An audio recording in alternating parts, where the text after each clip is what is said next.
So even companies that aren't necessarily looking to leverage us as their security provider, it's important that we and other MSPs get out there and at least let them know the art of the possible of what is out there. And you talk about the variety of different offerings that we have that you touched on there, right? Endpoint detection and response, vulnerability management, security incident and event management, network security.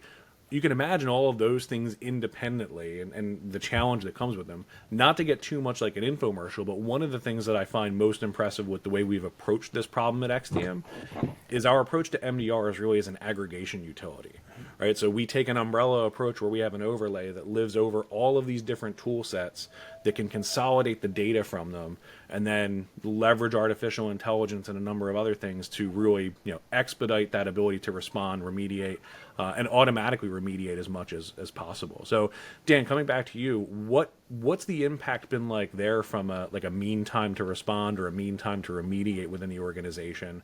We certainly don't have to give numbers and be that specific, but just what's that done as far as our efficiency and being able to deliver on the promises that we make to our customers? Oh, definitely. It comes back down to alert fatigue, right? How do you kind of start continually narrow down all the alerts that are coming in? And again, providing valid context. I can take an incident that's popping up now and go through agentic means to query other internal systems that we have to add more context into the system. Before, you would have a technician would get it, log into the alerting system or whatever this ends up being, kind of pull some more information to kind of gather their own context. While we still can encourage doing that completely, the AIs with these agentic flows are allowed to pull that context in and provide it straight to the fingertips of the team.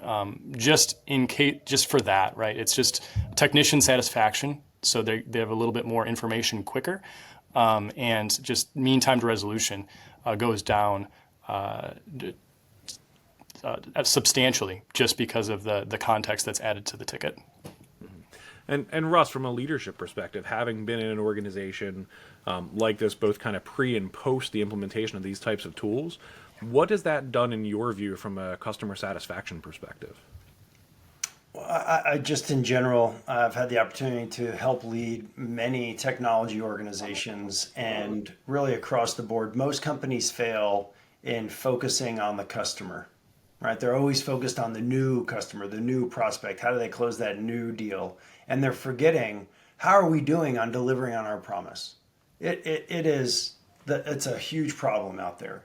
Every business needs to spend more time focusing on their customer and not just trailing indicators like churn. It's too late. If all you're doing is tracking churn, it's way too late. You need to use AI to track those leading indicators of whether they are massively downloading all their data off of your site, data egress, right? Their call volume has either increased because one of your systems is broken, or it's decreased substantially because maybe they're using other systems. What are those leading indicators besides churn, even besides CSAT, customer satisfaction response, and surveys that you run? NPS, sure, those are good to run. You have to run those. It's table stakes. But using AI to track all of the early indicators of that customer health side.